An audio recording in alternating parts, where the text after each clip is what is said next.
Did you hear that weak snap he gave me as he's walking away? It's amazing. Hello, everyone. Like, this is how we start? Right. Okay. He's like, as I'm walking away, that's all you get, girl. We're on. Well, welcome. Let's go. To another episode of DGLM, the podcast. Dear God Love Me, the podcast. I'm your host, Ro McKenzie. Yes. And that weak snap you may or may not have heard was from our executive producer, because apparently he's not into it tonight. They're cracking up. I just can't deal with it. So here we are. Dear God Love Me, the podcast. Yes. And I realized earlier that I don't really explain really what it is. So we're back for a second season. Yay. Thank you so much. Congratulations. Thank you. And Dear God Love Me is a book series, and now it's a podcast, it's merch, it's a whole bunch of other things. But it's just a safe space where we center everything around vulnerability, intimacy, and sincerity with God. And so these conversations and these dialogues are designed to be a resource to help other individuals who desire to be closer to Christ. So that's what we are trying to do. That's what we're excited about. And I'm particularly excited tonight to have this guest with us. Now, usually I list down all the things that the guests are, but I'm not going to do that tonight. I'm just going to allow you to introduce yourself. Yes. But if you leave anything out, I'm going to tell them what you left out. Oh, okay. Well, hi, everyone. I am Ashley Crandall. Mm-hmm. I am a mother. I'm a daughter. I'm a sister. I'm a woman of God. I'm a friend. These are all the things that I am. I could say I'm an entrepreneur, even though I'm not really working in that right now. Okay. But at one point I did have my own business. And right now I'm just trying to live out my purpose. Okay. That's who I am. Fair. Yes. I won't go any further than that for now. That's good. Let's keep it there. I'm gonna be cooperative tonight. Yes. All right, so I'm very glad to have you here tonight. Me too. And I'm glad to be able to catch up. Yes. Oh my gosh. I was like, can I ask you questions? Because we have so much catching up to do. We do. You started this podcast. Just life is lifing. It is. Things are happening. And I'm really happy for you and really proud of you. Thank you. Yeah. How did you even start this podcast? It kind of came from the books. Okay. So the book started because I love letters and I write letters all the time. Yeah. And I had started writing them to God. Mm-hmm. And so it kind of just evolved into books of letters and reflections. Wow. Because the concept is when I'm writing a letter to God, and it's really like a prayer, honestly. Mm-hmm, mm-hmm. And when I'm communicating to him, whatever it is that I'm talking to him about, usually those emotions are raw. Right. And they're like unfiltered. They're not prettied up or buttoned up. Yeah. But sometimes my perspective changes on those things. And so it became like a letter and then a reflection. Yes. So like this is what I was feeling at the time. Yes. And now I'm going to spin the block and kind of go back over what I learned through that process. Right. So it turned into one book, and then it turned into two books, and now it's a podcast. So you're an author. So she's podcast host. She's an author. She's a content creator. She does graphics. Oh, now you're listing for me. This is her resume. This is Rochelle's resume. It's long. It's extensive. No, we're not doing that. We're not doing that. No, ma'am. But I'm so glad to be here. I really am. I'm honored. You've had some great guests. I took a little peek at old guests, and I don't know if you started filming for the new season. Yes. So maybe some of the other people that I saw were for the new season. But I'm honored to be in the number. Yes. So we're talking tonight. Our topic is keeping the good stuff. Yes. Keeping the good stuff. Yes. And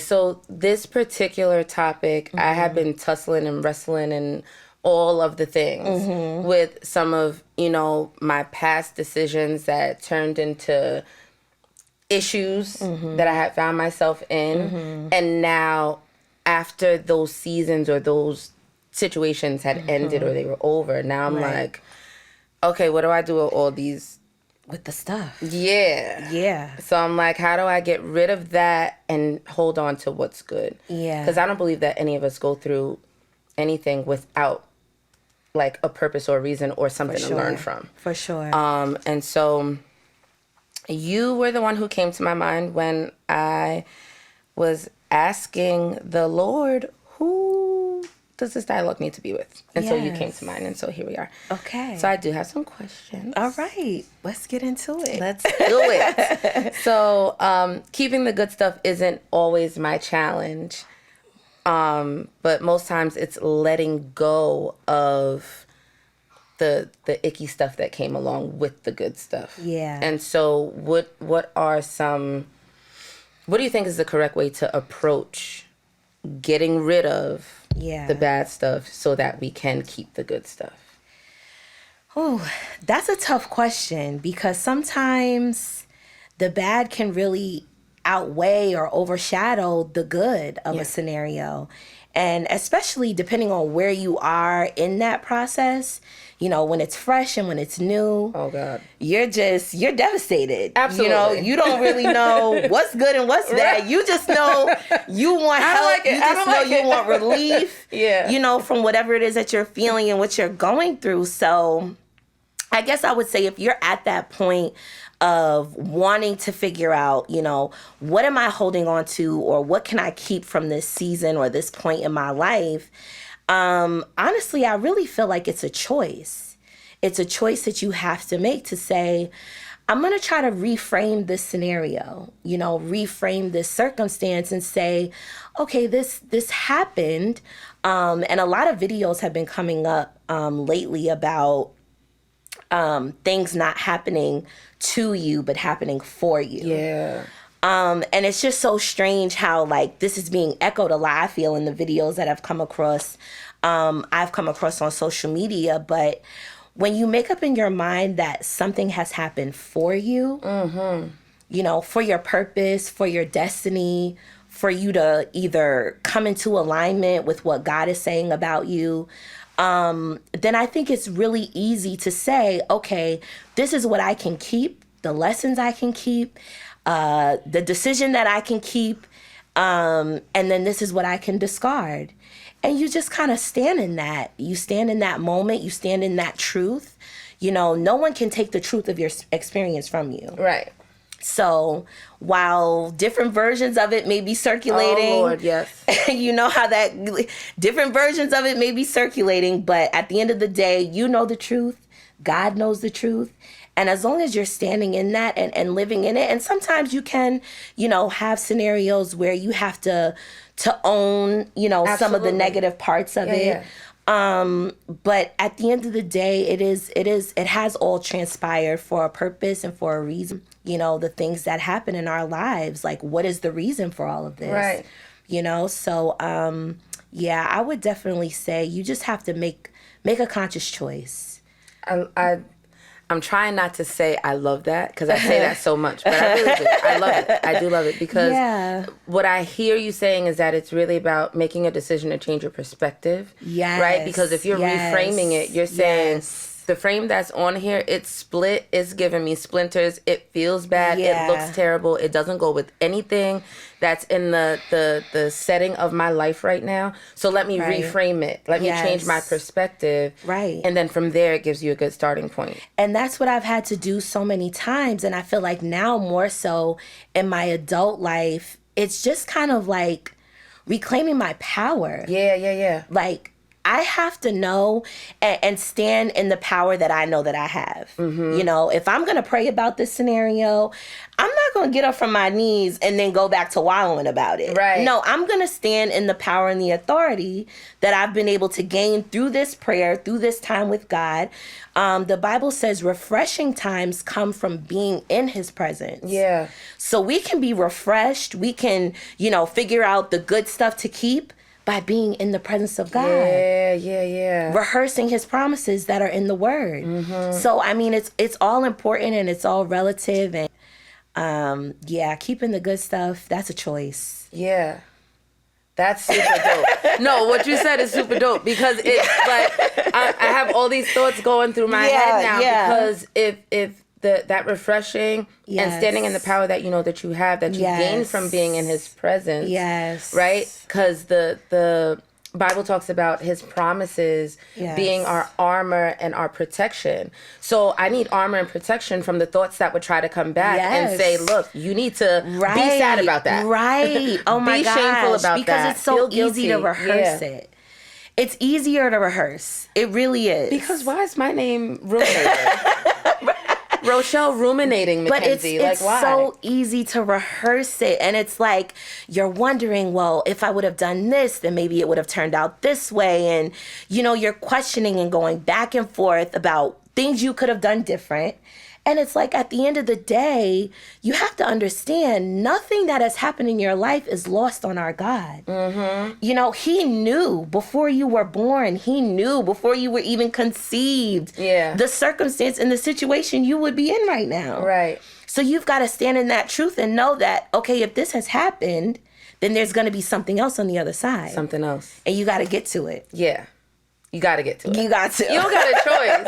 No. You don't have a choice. You don't have a choice but in the to get matter. Oh my goodness, you don't have a choice. Girl, listen. I just can't. Yes. I love everything about it. And it's crazy because we weren't always this way. No. Like, we weren't always in that position to say, like, oh, I got to get to the other side of this. No. You know what I mean? But when you do get there, and I believe it's possible for everyone, you know, it's just a confidence that you just have to have. Yeah. You know, why have faith if you're not going to really believe? Right. You're not going to really trust. And even in that, right? Because, like, I'm there when it comes to certain situations. Okay. Like, there's other situations that I can encounter that are new to me, or that I'm not as well versed in, that I'm like, wait a minute, like, we going to the other side? Right. Like, what we doing, Lord? I know. So, and it's hard. It's challenging. But I always say this, like, of course there's certain things that are going to happen in life that are going to take a toll on you, that you have to respond to in a human way. Like, we're human at the end of the day. But I try to give myself a limit, you know, a set amount of days, 3 days at most, that I'm going to be upset about this. Yeah. That I'm going to cry about this. You know, I cannot allow myself to stay in a space, and also not even just as an individual, but we don't have that luxury as moms and wives and wearing all these different hats. We really gotta, sometimes we're putting ourselves or the things that we're feeling kind of to the side to make sure we're dealing with, you know, the family things and the church things and the other things that need to be taken care of. But it's important that we still go back to it, you know, make sure we're really taking the time that we need to heal ourselves and to get into a better space, you know? So that's something that I've just been really trying to put into practice. It's like, if I'm not together, then nobody else in this house is together. Okay? So I got to be together. Right. And if that means I need a day for myself, if that means I need an hour for myself, whatever it means in that moment, we got to get, that's the agenda we're on. Right. Because y'all need me to be on this agenda as much as I need me to be on. Oh, yes. Yeah. For sure. Do you believe there's a lesson in every situation that we could potentially identify as regrettable? Why or why not?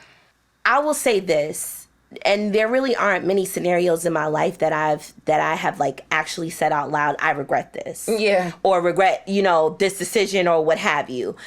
But I do know that there are, you know, choices or decisions that I've made in my life that I do wish I would have chosen different. Right. You know, but at the same time, I'm like, had I not made those choices, I really wouldn't be, you know, where I am right now. I wouldn't know what I know, or, you know, have the wisdom or the knowledge and understanding about different subjects. So I think overall, it just goes back to like making that choice and knowing that really no matter what circumstance you find yourself in, you have to give yourself an endless amount of grace. Yeah.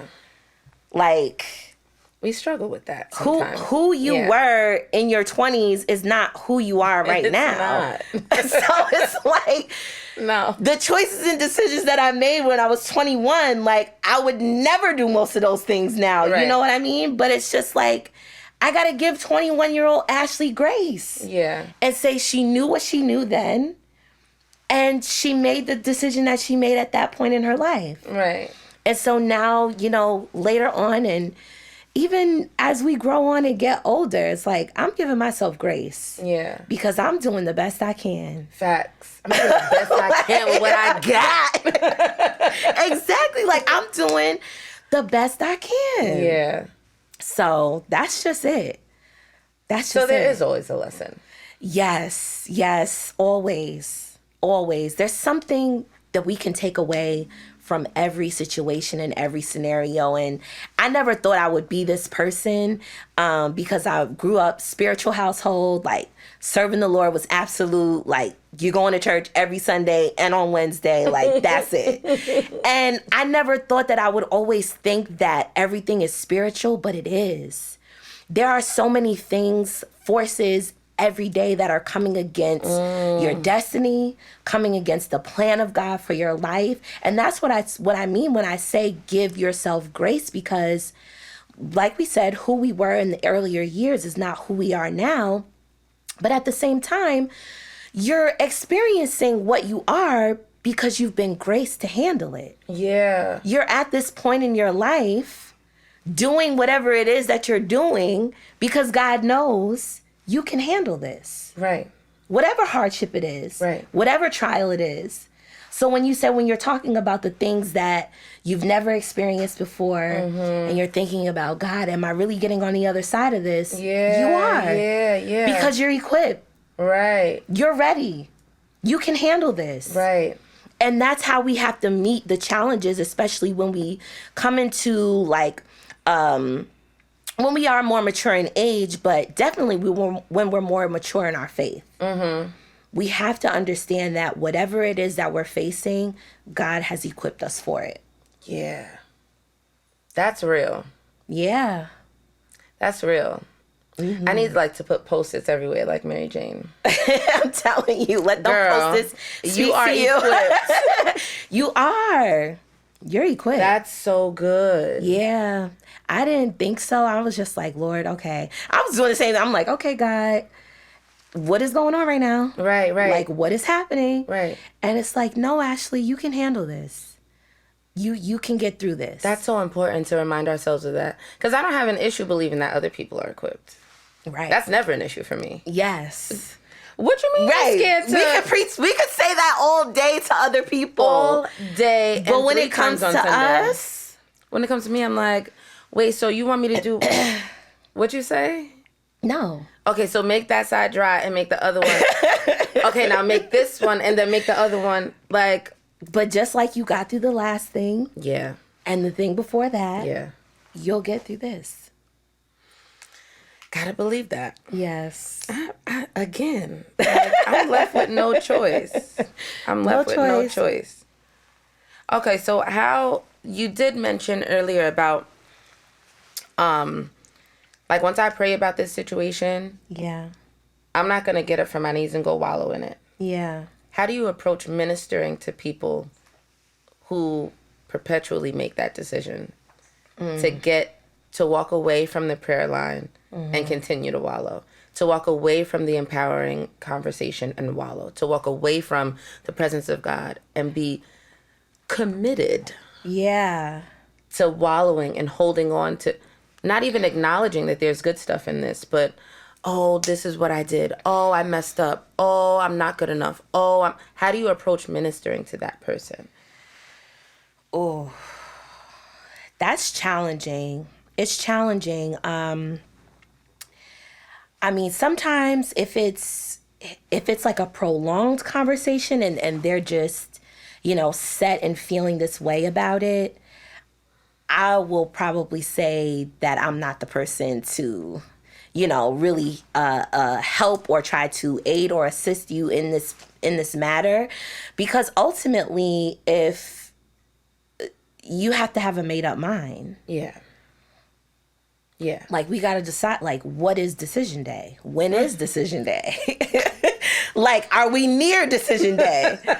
Do you know? See it in the distance? Right, exactly. Like, what is the expiration date on these feelings? Yeah. Because the more we stay in this space, like, we're not really healing.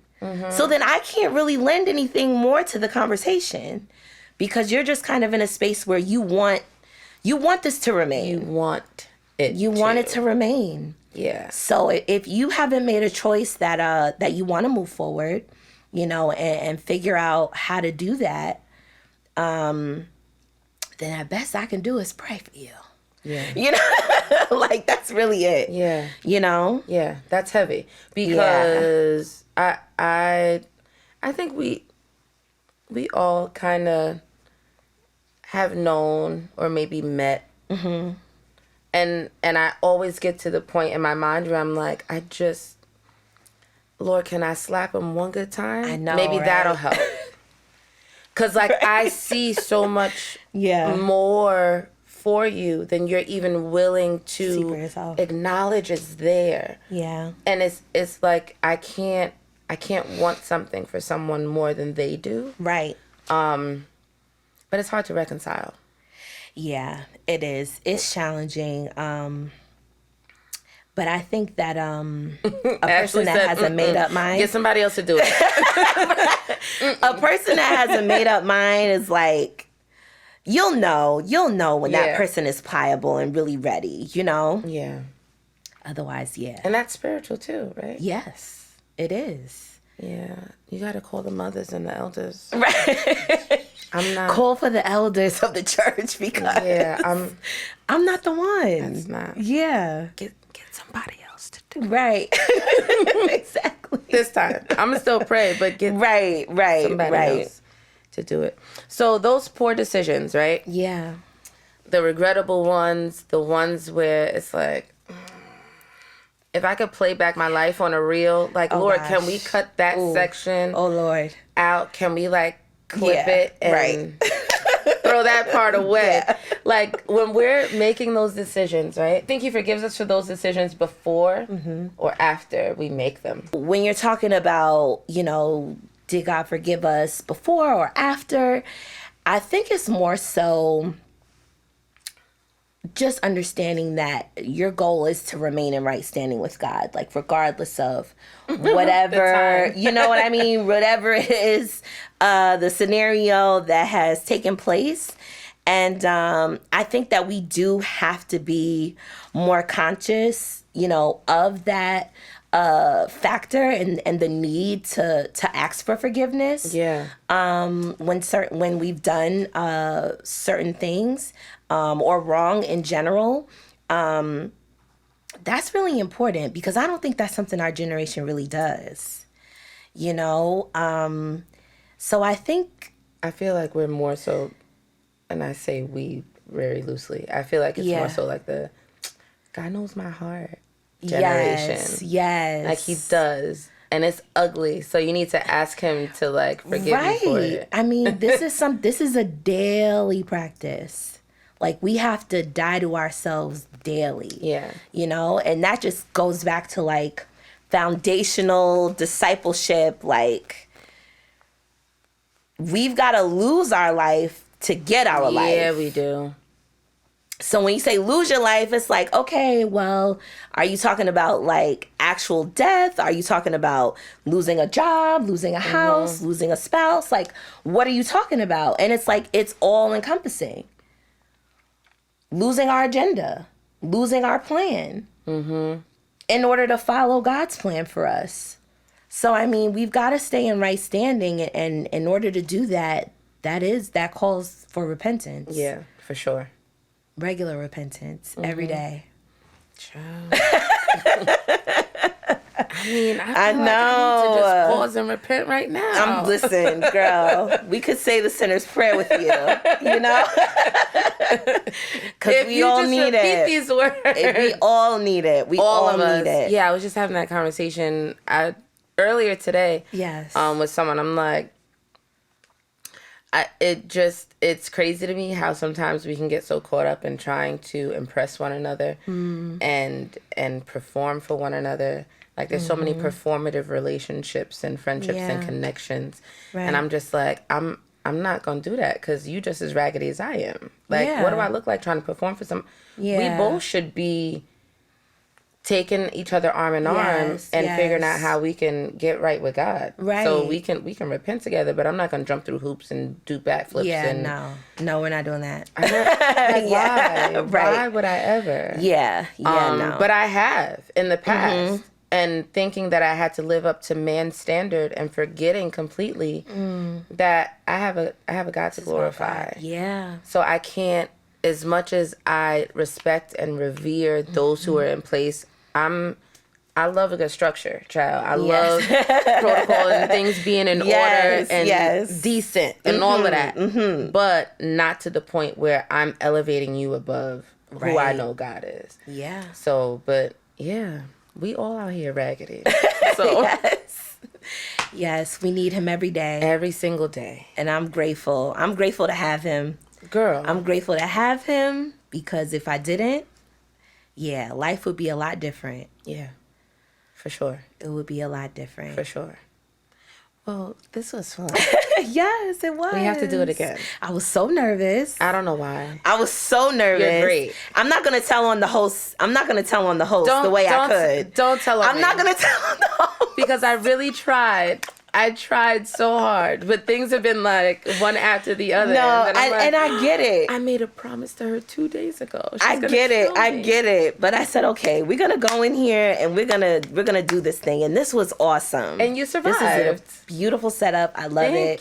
Thank you. Thank you so much for having me. Thank you. We'll do it again sometime. Yes, part 2. Yes. Okay. Make sure you guys come back and tell us how we can find you on social media and connect with you. So on Instagram, I'm going to say this Instagram name out loud and people are going to be like, what? No, my Instagram name is Sugar Sweet. SUGASWEET. Can I just tell you that your name was Suge in my phone for the longest? But this is how far we go back, though. So that's the thing. So, yes, that's Instagram. And then on Facebook, it's just Ashley. So you can find me on Facebook or Instagram. Okay. What do you have coming up, if anything, that you want to share with us? Oh, gosh. Not really like a whole lot. Just preaching and teaching. And that's really it. Tell us what church you go to. I go to Miracle Christian Center in Hempstead. Yes, it's a wonderful church, wonderful ministry. My mother is a pastor, Dr. Jacqueline Gates. So we're grateful. She's amazing, too. Yeah, she is. She's a gem. I love her. She is. She's a very sweet lady. Yes. Hopefully next season we can say hi to Mom. Yes. That would be dope. That would be great. All right. Thank you so much again for having me. Of course. Yes. Another time for sure. Okay. We'll see you guys next time. Thank you for joining us on Dear God Love Me.